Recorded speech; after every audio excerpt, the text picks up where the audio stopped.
I wanted to spend a little bit of time this morning talking a little bit about our foundation, but then also about an area of our foundation that most people are not familiar with. And so if I could just see a show of hands, because Lauren indicated you were all familiar with Edutopia, but just a show of hands if you've heard of us, if you are familiar with us. Okay, great, terrific, thanks.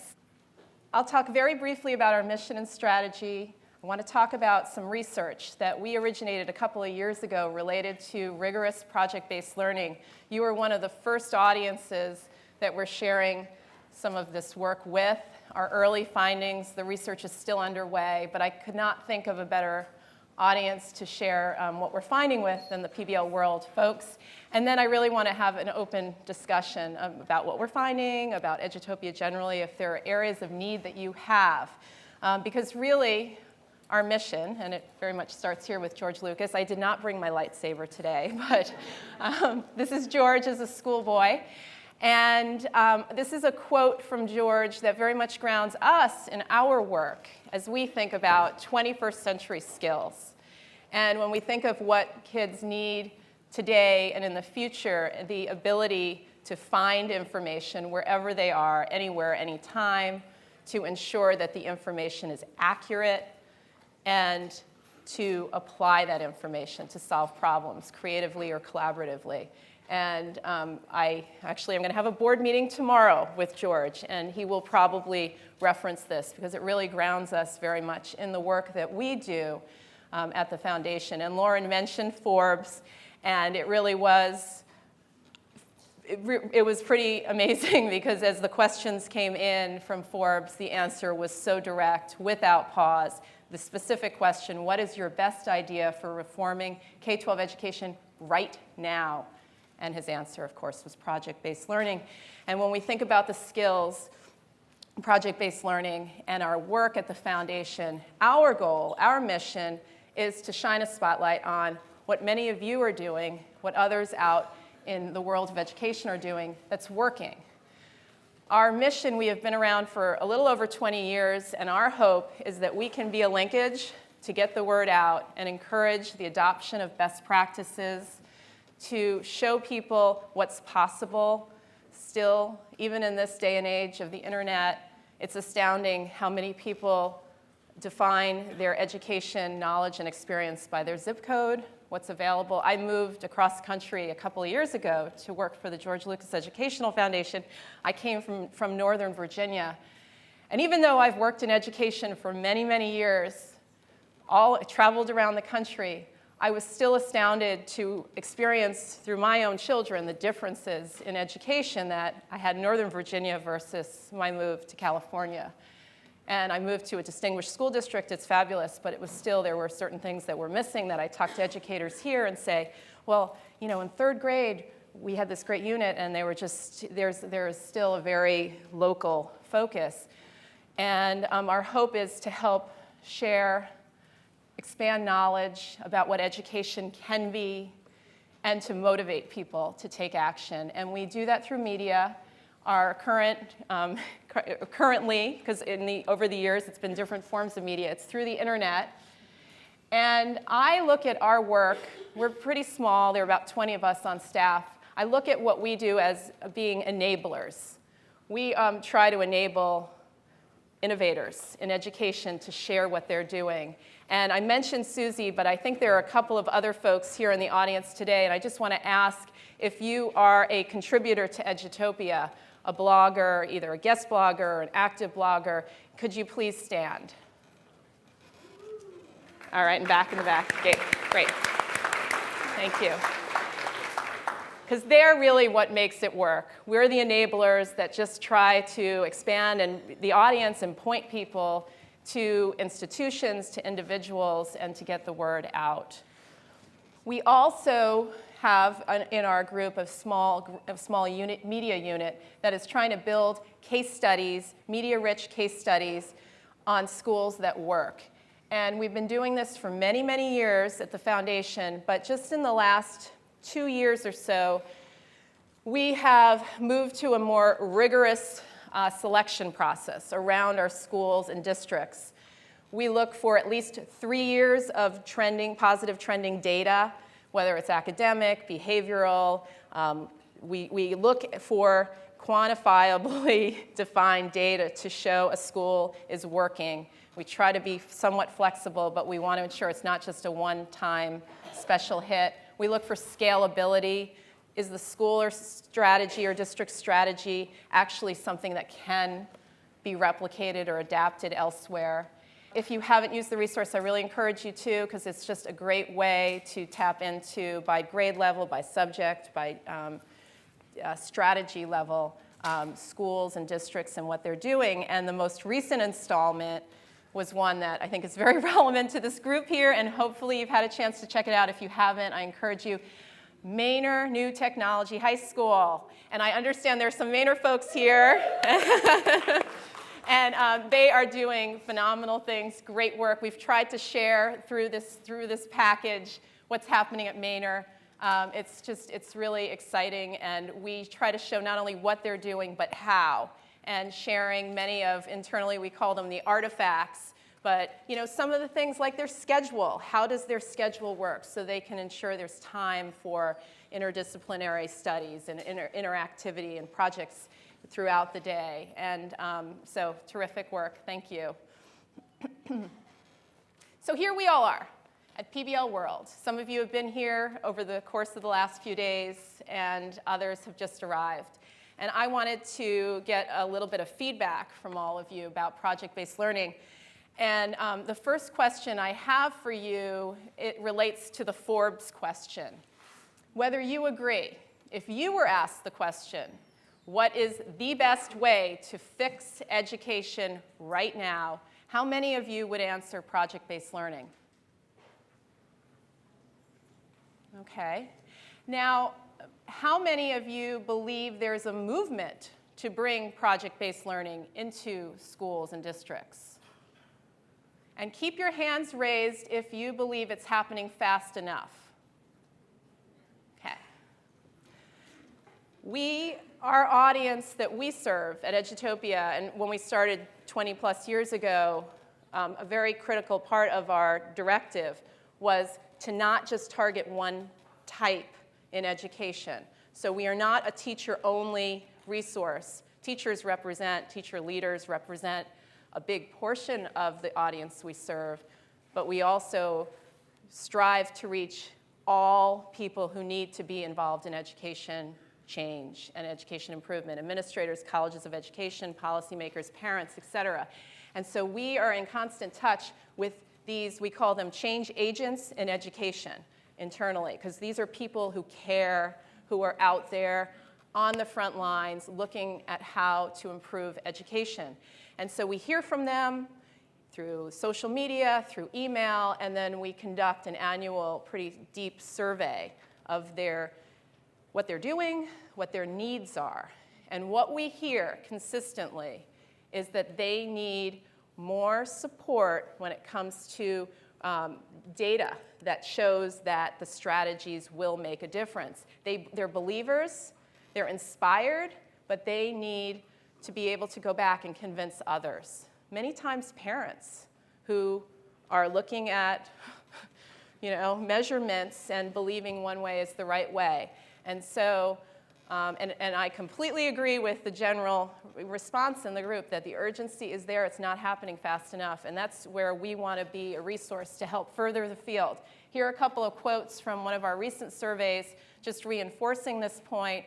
A fifth grade teacher from California saying, I need research-based and innovative practices for authentic learning and assessment. I want my students to be innovative problem solvers, not just good test takers. Middle school teacher in Philadelphia with the need for accountability, research-based ideas and practices are needed. And so we've heard this research. That's been one of the reasons we've shifted with our schools that work to really be internally more rigorous in identifying the schools and sharing with you the research. If you look at the Manor example I mentioned, right alongside not only their data, but we are sharing and linking to the data that supports what they're doing, so that hopefully that will help in the implementation and the adoption. We'll see greater implementation and adoption. So A couple of years ago, about 4 years ago, we looked at the field. There's research in the field, but we said, you know, we want to try to help move this along. And we want to ensure, especially with project-based learning, that we are looking at rigor. We are looking at academically challenging, advanced learning, and how project-based learning supports that. And so we formed a strategic alliance with the several organizations on the slide here, starting with the University of Washington's College of Education. They have some top researchers there in the field of learning and how people learn, the latest research. We then partnered with the local school district in Bellevue, Washington, which then expanded to Seattle, and now we are working with a charter network in San Francisco, Envision, and we've expanded to Des Moines Public Schools. And I want to share with you a little bit about what we're doing. The key research question that's framing our approach: can a rigorous form of project-based learning be applied to a high school advanced placement course and improve student learning? Now, when I've mentioned this in some smaller settings, people are like, oh, AP is old school, and oh, don't. We are not endorsing the AP, but what we really felt strongly about was we did not want to just create research in an isolated way. We wanted to take a benchmark that a lot of people consider the gold standard for academic excellence. And so we wanted to take on a challenge. And so we said we are going to revamp some AP courses. And our goals are listed here, which is that the students, through project-based approach and learning, will score at least the same or higher on the exam. We will then, the researchers, go in and understand whether there's, hopefully, they're scoring much higher on deeper understanding and engagement, and we want to create scalability so that all this research doesn't just stay in a research project, but we can share certainly the data, but then also the curriculum. The goal all along, though, has been to ensure that this is a model that can be applied to any course. It can be scaled down outside of high school to elementary, this model. It can be applied to the IB, to other courses. I'm going to share with you, starting off, the teacher Amber Graber, who has been actually involved in the project from the beginning. She was up with the Seattle School District, involved as a teacher, and then actually moved to Des Moines. That's why it's Des Moines. And so she's involved there, spreading the word. And this is a brief clip, in her words, of what was her aha moment about the research. We had one student in my former district who dropped out of high school and came to AP Government every day till the end of the year. And he called himself the worst dropout in the history of dropouts because he still showed up. I don't know why he came, but I do. I do know why, because there was a role for him, and he played a part in the classroom learning experience.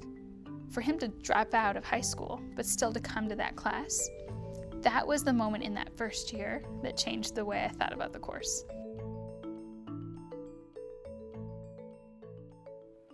We call our research project Knowledge in Action. It is a design research, which means we've been iterating through the years with the teachers and the students, so we're not just kind of defining something and then it's locked in stone. How many of you have heard of design thinking? Okay, it's an emerging coming out of kind of product development and new technology, and actually we are about to, side note, Edutopia is about to announce a design thinking for educators online camp this summer.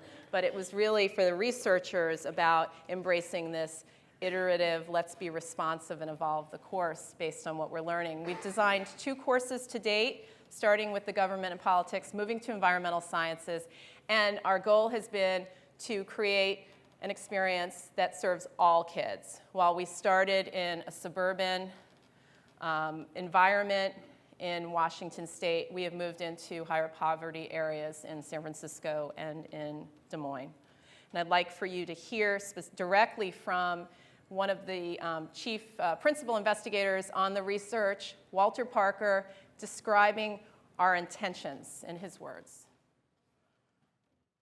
Everybody understands, all of these brilliant, hardworking teachers that teach AP know that what they need to deliver is a large proportion of their students passing that test. So the most direct route to doing that is to teach to the test. Well, what we're trying to do is figure out a way to drive more learning into that course.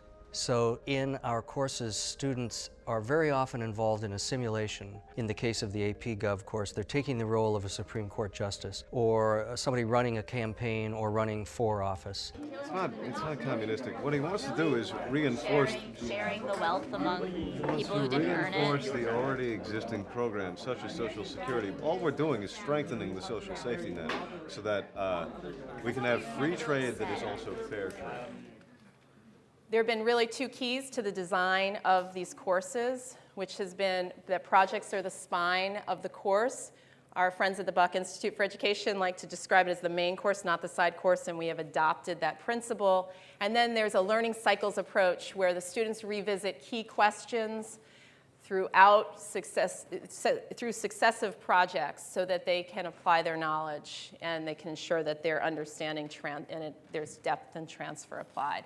And again, I have a brief clip here from the research team and one of the teachers. The way we attempt to achieve deep conceptual learning is primarily through a particular kind of rigorous project-based learning. It's not uncommon in an AP course to have a project or two. We're trying to drive the course through projects, which is to say through experiential learning. 2,000 students stopped going to school. Alabama's school systems are going to fall apart because there's not going to be government funding. 2,000 students in a state that probably has, what, 10, 13 million, somewhere in there? How many of those 13 million go to school? Well, AP Gov is a class that has traditionally been taught in one semester. So in one semester, they fly through all the institutions of government, as well as how they're linked together and how they're linked to the people. And it has traditionally been a very lecture-oriented course because it's a lot of content to get through and not a whole lot of time. The idea came of, well, could we make an entire course in government that really is about how we put kids in the middle of these situations and not how we just tell kids about these situations. These people that are here illegally, if they're here legally, if we make it possible for them to get a green card, they'll then in turn be paying taxes, they'll be benefiting our society instead of hurting it. So what are we finding? It's now been underway. The project's been in the schools for about 3 years. We're about to go into our 4th year, and the results are very promising. The researchers always want me to caveat, it's not over yet, and we're building the sample, and we will get to a point where we will publish, and our goal is broadly, because we want to help expand awareness, all the things I talked about earlier, to the general public to help further the field. But here's what we're seeing. We are seeing with the higher achieving students, we are seeing those students achieve on a 30% higher pass rate on the course than their peers. With the students in the higher poverty settings, we are seeing them pass at a 10% higher rate than similar students in similar schools taking the AP.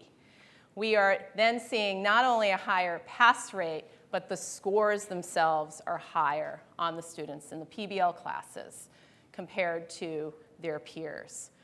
Really, for that particular metric, really exciting, we feel, and important to further the field. Yes, so let's hope the next year continues to build on that. So then, the researchers have created a deeper engagement, because that was the benchmark for the norm that's out there. But then they've created a way to begin to understand deeper learning. We call it the complex scenario test. And this is where we've put the students through a scenario, a challenge, based on a real-world issue, and have them apply the knowledge they've learned in the course to solve the problem, address the problem. And what we are seeing is that the higher achieving students are scoring significantly higher on this particular test. The moderate achieving and the students in the high poverty setting are performing on par. And that has been one challenge that we're trying to work through, because as I think you can appreciate, for those of you especially who work in settings in higher poverty, free and reduced lunch settings, the reading level challenge, the writing level challenge, when we put them into a situation like a complex scenario test that requires an articulation of issues, it's been challenging, this particular test. And so there's some tweaks to the test that are taking place to try to enable all of kids to participate effectively. Engagement has been where it's just been extraordinary, and I don't think probably any surprise to this audience. I realize I'm somewhat preaching to the converted here about project-based learning and certainly engagement, but we've had the kids, 80% of the students participating saying, this is the way I want to learn compared to my other classes. They recognize the value it has and the connection to their lives. We've had stories where parents have called saying, what is going on? Why am I hearing about this one course at home at the dinner table? We never talk about the specifics of what's going on in a class. So there's a level of engagement that's been really exciting. And I have one more video to share with you, which is hearing directly from one of the students. And this is a student, his name is Raheel. He is within the Envision Charter Network. This particular video, he'll share a little bit about his life, but then we asked him to describe his deeper learning experience, because we wanted to begin to try to show how this is different from what other students are doing in school. And so here's Raheel. It's about 3 minutes. I was born in Suva, which is the capital of Fiji, and life was different in almost every single way. My father felt that if I received a college education here, I would be a lot more successful. So that was one of the significant reasons we left Fiji.